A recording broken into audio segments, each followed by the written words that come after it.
Crystals. Ever wondered how healing works? Crystals are naturally formed minerals found within the earth. They carry natural vibrations.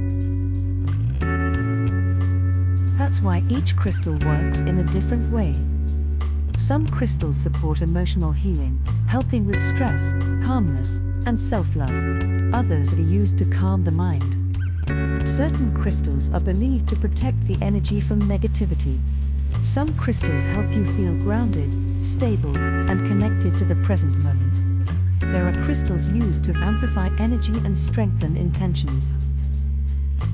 Some crystals are chosen for manifestation, supporting confidence, abundance, and personal goals. Crystal healing is not magic. It's alignment.